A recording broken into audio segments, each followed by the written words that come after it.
little bit. So many of you guys have been out here on the ride with us before? Oh yeah, definitely. Cool, welcome back. Years and years. A lot of you guys haven't, so I thought I'd explain a little bit about the farm. First of all, Perry Farms is kind of a unique entity. Just about anywhere you would go, you're not going to find a place quite like this one.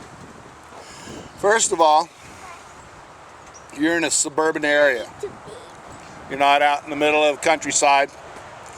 You've got a highway down one side of the farm, a freeway down the other, a major thoroughfare with businesses and homes down the third side, and all around us are houses. If you go to Google Maps and you look at where we're at, you'll see we're completely surrounded by people. Okay? Back in the 70s, there were at least 22,000 acres of farms in Alameda County. 5 years ago, the last number I saw, was 170 acres total left in this county. We're about half of that here on our farm. And the reason that we're still able to farm in Alameda County is because there's the Patterson family had the ranch, the Patterson Ranch, which was from the bay all the way up past where 880 is now, way up past the shopping center on the other side, and all the way up to the flood control canals in Union City. That was the Patterson Ranch. And then as the generations succeeded, they wanted to get out of the farming more and more. They were selling land to developers, and eventually ended up in the 80s, there was 115 acres left, and the family donated that to the East Bay Regional Park District and said, you can have this land as long as you keep the family home, the outbuildings, and you teach what farming was like, because farming was such an instrumental part of the founding of this area. So they said, cool, that's great. They set up the park. School kids would come in and they'd get to tour, see them shoe horses. They'd get to go pet the sheep and watch the chickens run around. And as they came in through the front gate and rode that road all the way back to the parking lot, they drove through fields of weeds. And after about 15 years, the park got really tired of that and said, we need a farmer. And about the time Sun Microsystems bought the land out from under my father-in-law, he was going to go move somewhere else and farm. Most farmers don't own the land that they cultivate. They lease the land. Well, that was like him. The landowner sold the land to the developers. They built the campus out there on the end of Jarvis. And the park said, ooh, Joe Perry's available. So they cut him a deal. They said, well, we have to keep this area as an agricultural area. We will lease you the farm area, 70 acres, 75 if you need them, at current agricultural lease rates. We won't charge commercial rates because this area has to be kept as an agricultural area. And they built a fruit stand for him right inside the gate, and he's been here ever since. So we're really unique in that we're right in the middle of a huge population area, and we're on a county park, and we're a private farm. So you'd be hard pressed to find another farm quite like that anywhere else in the United States, I think. And because we're in the middle of a large population area, and the fact that nothing had been planted out here for quite a few years, Pops decided that we would go organic right from the beginning. He said, I'm going to make a lot of noise, I'm going to kick up a lot of dust, there are going to be some funky smells out there anyway, why should my neighbors have to deal with the poisons as well? So we don't spray pesticides, we don't spray herbicides, we don't use chemical fertilizers. The fertilizers we do use, I'm sure some of the neighbors would rather we use standard fertilizer than stuff like seabird guano, which, if you don't know what that is, to put it delicately, it starts out as a fish that a seabird eats, and the parts that get left after on the rocks when the seabird's all done digesting and flown away, that's what we use out here.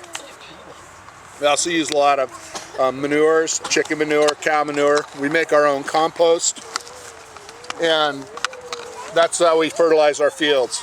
We also do crazy stuff because we're an organic farm. A lot of the soil nutrients get pulled up from the plants, by the plants. Especially stuff like pumpkins, which take a lot of sulfur out of the soil, or broccoli, cauliflower, and cabbages, which take a lot of boron out of the soil. So when we have to supplement that back into the soil, what they do is they'll go out and they buy rocks, basically, that have these trace minerals in them. They crush them into a powder, and we just spread powdered rocks out into our soil. It's a hard way to do it, huh? We are allowed to use elemental sulfur, and we are allowed to use elemental boron, but elemental boron's, one, very, very, very expensive, and two, it's really caustic, so we don't. So we use rocks that have boron in it, and we crush it and put it out in the soil. So, what did you guys see growing out there? What did you see? What's growing? What's growing? Nothing. Lettuce. Oh. There's all kinds of lettuce. We grow about 8 kinds of lettuce out here. Even, you see a really red one right here? That's red romaine. That's my favorite lettuce that we grow. What else? Anybody see anything else that we grow out here? Cauliflower? No. Tomatoes, yeah, I've got tomatoes here, and I've got tomatoes down on the end, and we have some tomatoes out on the other side of the farm where we don't go. We have about 15 kinds of tomatoes that we grow. What else? Corn. Yeah, we've got corn growing over there, and as a matter of fact, you know, we grow popcorn here too. Oh. Ooh, pretty cool. Popcorn. And we grow carrots. We grow broccoli. We grow cauliflower. What color is cauliflower, guys? Not all of it. We have purple cauliflower. Purple, that's it. Purple. It's the same color as the purple grape. And it's called graffiti. What do you think it tastes like?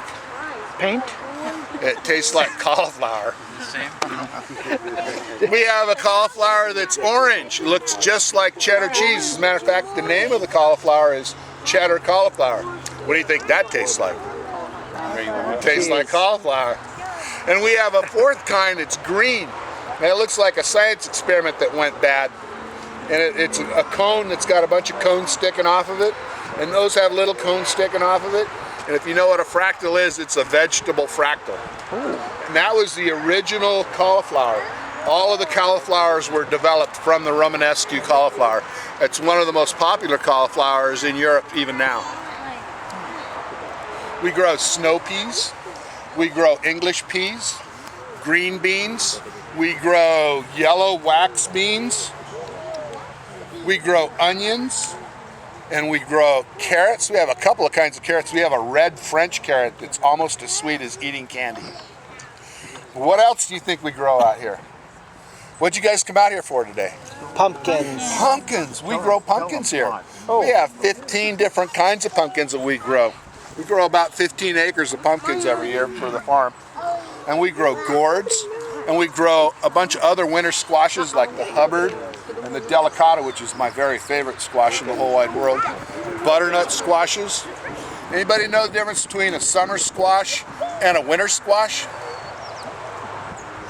One has Not a trick question. When you harvest them? Nope. One has icicles, the other one doesn't? Nope, no, it doesn't have anything to do with icicles. I plant them all at the same time. And I harvest them all about the same time, okay? The summer squash is a real thin skin. It's like, think zucchini, yellow crookneck, those little flying saucer looking things that nobody knows what the name of them are, so they just call them winter or summer squash. Winter squashes have a hard shell. As a matter of fact, winter squashes were the first canned vegetable. And nature canned it. Back in the old days when they didn't have refrigeration or glass jars or tin cans, they had to store food over the winter so that they wouldn't die. Wow. So what would they grow? They'd grow things like potatoes and beets and turnips and carrots and pumpkins, or any of the winter squashes, because you could store them in a cool, dry place and they would stay good all winter long until you got the snow to melt off and the next crops into the ground and you have start the cycle over again. So it's nature's canned goods, our winter squashes. So they're called winter squash because they last all winter. Does anybody have any questions about the farm or about what we're doing? Yep. I love pumpkins. You know why I like pumpkins? People forget that pumpkins aren't just for Halloween decorations. Ah, right. Pumpkins are food. For pies. As a matter of fact, one of the greatest foods on earth is a pumpkin and potato curry. Oh. Pumpkin pie, and pumpkin soup, and pumpkin bread. And one of my favorite things is to take a pumpkin and roast it and mash it up and mix it with a little pine nuts and some spinach, and I put it into raviolis. Ooh, Wow, nice. It's way good.